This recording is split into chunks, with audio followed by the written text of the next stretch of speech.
So today I'm going to tell you a story about a conversation that I really didn't want to have, but goes back to what I always say about long-term thinking in your business. Our content is geared from the lens of somebody that is in the real estate industry. Obviously, we have the production company as well, but this applies to any and all business and any and all relationships. So I'll give you the synopsis or the Coles Notes of the story, break it down, and hopefully it adds some value to your life. So we're selling property in North London and we get it locked up on a conditional offer from an out-of-town agent. With out-of-town agents, we do a lot of due diligence. We make sure that the buyers are qualified, look into the agent, have some conversations, do the negotiation. Great, it's under contract. We're going through the inspection and financing condition. We continue to show the property, A, because it's really easy to show, but B, it's a great property, and try to get some backup interest or maybe a backup offer. Sure enough, we get an agent that says his buyers are in love with the property, let's do a deal. And I tell him, no worries, I'll keep you posted.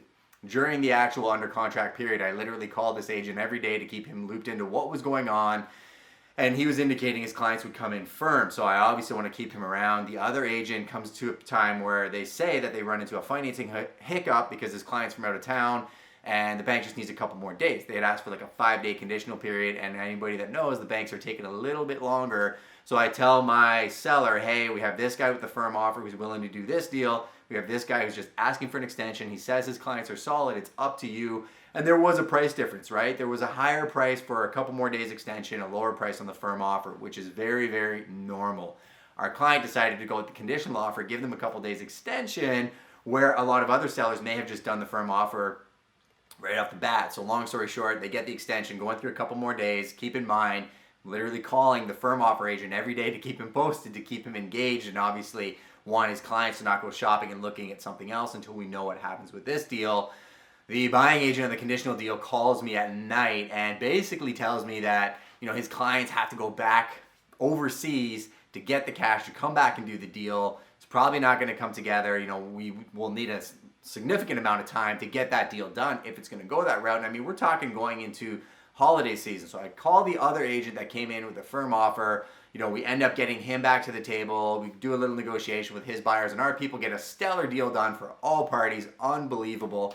That agent was great to deal with, and that goes back to keeping relationships and being transparent with them throughout the process. But going back to the buying agent on the conditional deal, when he told me that they need the extra time and the extra extension, it was kind of frustrating, right? A lot of agents that have been in that position before, when they knew they had a sure thing, they went with the conditional deal, they gave good faith to the buyers and the buyer's agent, and they're asking for another extension. It can be very frustrating. And I kind of rushed him off the phone, to be honest with you. I said, yeah, whatever, let me sort this out, I'll get back to you, knowing that I'd go back to the other agent, see if I can get that done first. If not, go back to this agent. But I still rushed him off the phone. So we end up getting the other deal done. Obviously, my fiduciary duty lies to my seller, so we button that up. Yesterday, I called that agent and we were having a conversation about that deal. And at the end of the conversation, I stopped and I said, hey, dude, I want to apologize because I felt like I wasn't myself at the end of that conversation. And frankly, I felt like maybe I was a little bit rude rushing off the phone. I said, you're a human being, I'm a human being, it's business, we rep our clients and we fight for them.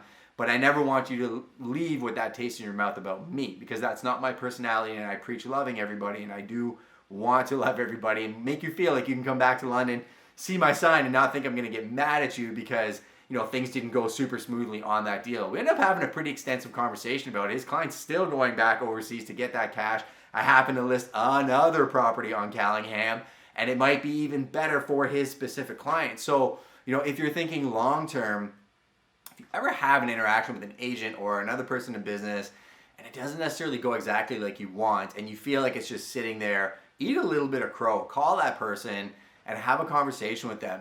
I heard something yesterday that anxiety is the fear of things that haven't even happened. And I think we all deal with that on a daily basis. We worry about conversations that haven't happened, how people feel about us. And you'd be very surprised of the relationships you can forge that way. I actually like this agent a lot. Super dialed in, lots of energy, and he's got lots of buyers that are ultra high end coming from the GTA. So by mending that relationship puts me in a position that I'll get his referral business when he comes into town, or I'll literally bring them on a tour, just because it's all about community building and treating people with respect. So if you ever find yourself stepping out of line, eat that crow. I promise you'll feel a million times better, and ultimately it'll put you in a better position for success.